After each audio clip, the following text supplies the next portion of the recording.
जय हिंद दोस्तों। लोन अगर एनपीए हो गया है तो नहीं देना पड़ेगा एक भी रुपया। जी हाँ दोस्तों, आप लोग बिल्कुल सही सुन रहे हो। अगर आप सभी का लोन एनपीए हो गया है या फिर एनपीए होने वाला है तो आप सबको एक भी रुपया नहीं देना लोन का। मैं वीडियो में आगे आपको बताऊंगा कि ये सब क्यों है और आपको एक भी रुपया क्यों पे नहीं करना है एनपीए होने के बाद, ठीक है।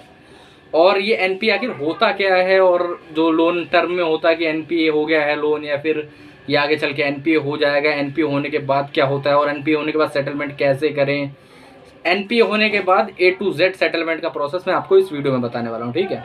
तो वीडियो में आगे बढ़ने से पहले मैं आप सबका हर्ष कुमार आपके इस चैनल लोन डिस्ट्रॉयर में आपका स्वागत करता हूँ। अगर आपको किसी भी तरीके की कोई दिक्कत या फिर कोई परेशानी है, आपको लोग हैरेस कर रहे हैं, आपको लोग बदतमीजी से बात कर रहे हैं, या फिर आपको लोन की सेटलमेंट करवा लिया, आपको लीगल नोटिस आ रहा है, आपको आर्बिट्रेशन का नोटिस आ रहा है, यहाँ पर मेरा नंबर आ रहा होगा, डिस्क्रिप्शन बॉक्स में मेरा नंबर है, वहाँ पर मुझे मैसेज करिए, हम आपकी प्रॉब्लम का पूरा सोल्यूशन निकाल के देंगे। तो देखिए, लोन एनपीए होता क्या है, ठीक है। सबसे पहले तो एनपीए जानते हैं कि एनपीए आखिर होता क्या है। तो जी, एनपीए होता है नॉन परफॉर्मिंग एसेट्स। जी हाँ, नॉन परफॉर्मिंग एसेट्स। अब आपने परफॉर्मिंग एसेट तो सुना होगा, जब तक आपका लोन आप ईएमआई दे रहे थे तब तक वो एक परफॉर्मिंग एसेट था, उससे बैंक को पैसे की प्राप्ति हो रही थी, तो वो एक परफॉर्मिंग एसेट था।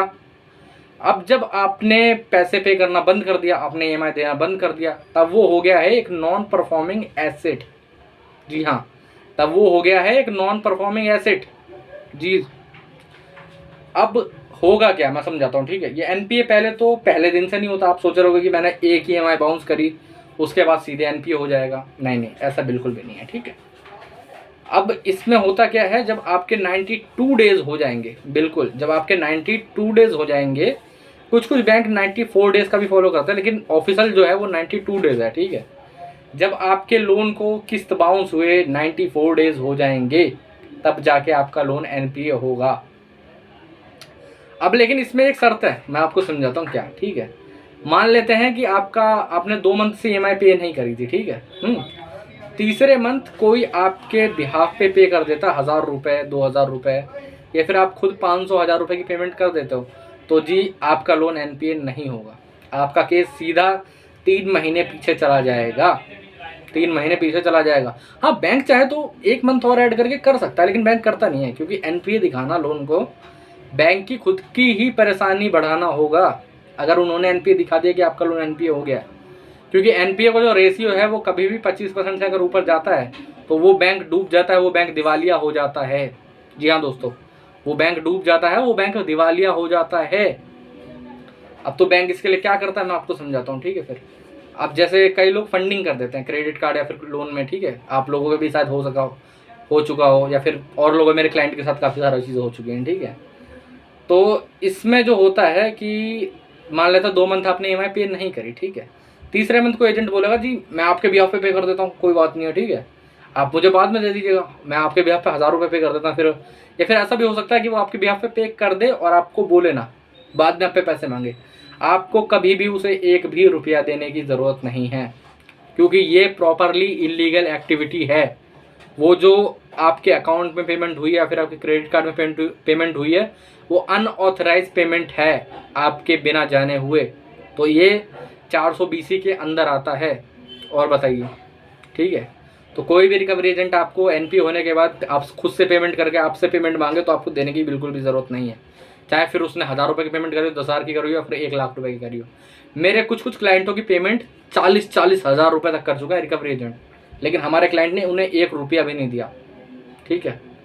एनपीए रोकने के लिए 2 मंथ होते तो तीसरे मंथ में फिर वो मार दे रहे हैं, एनपीए ना हो पाए। समझ रहे हो, जब रेशियो बढ़ जाता है तो इनको खुद को डर लगा रहता है कि यार हमारा बैंक ना डूब जाए, समझ रहे हो, हमारी एजेंसी पर ना फर्क पड़ जाए, ये चीज़ है। तो अब करें क्या, मान लेते हैं कि आपका लोन अब एनपीए हो गया, पेमेंट वगैरह हुई, जो भी होना था, अब लोगों ने एनपीए हो चुका है। अब क्या करना है, अब आपको एक भी रुपया पे नहीं करना है।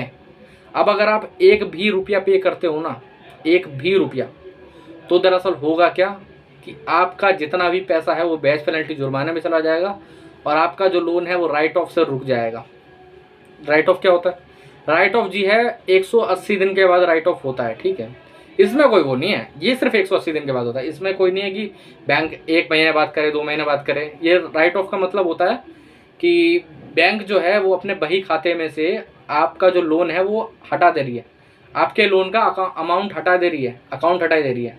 अब जैसे एक मेरे क्लाइंट है, ठीक है, उनका मेरे पास फ़ोन आया दौड़ते दौड़ते सुबह सुबह कि हर्ष जी ये मैं अपना ये ऐप खोल के देख रहा हूँ बैंक का, इसमें मेरा लोन ही शो नहीं हो रहा, पता नहीं क्या हुआ, इन्होंने पे कर दिया, क्या नहीं हुआ क्या नहीं। तो मैंने उनको बोला जी कितने मंथ हो गए? तो कह रहे आज जी 7th मंथ पूरे हो गए। तो मैंने उन्हें समझाया कि अब आपका लोन राइट ऑफ हो चुका है, अब वो कंपनी के बही खाते में से ही हट गया है वो लोन। जी हाँ, अब वो कंपनी के बही खाते में से ही वो लोन हट गया।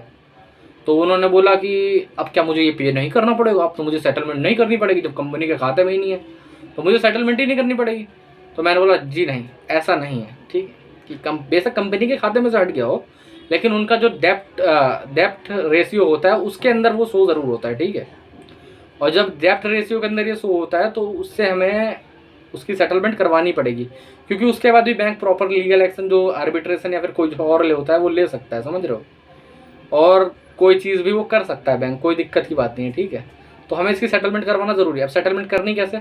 सेटलमेंट बाकायदा आपको राइट ऑफ के बाद ही करनी है, बीच में 1 भी रुपया पे नहीं करना। अगर आप 1 भी रुपया पे करते हैं तो वो आपका पानी में चला जाएगा, आपको वो किस्तें कभी भी नहीं लगेंगी, आपकी वो ब्याज पेनल्टी जुर्माने में ही चली जाएंगी।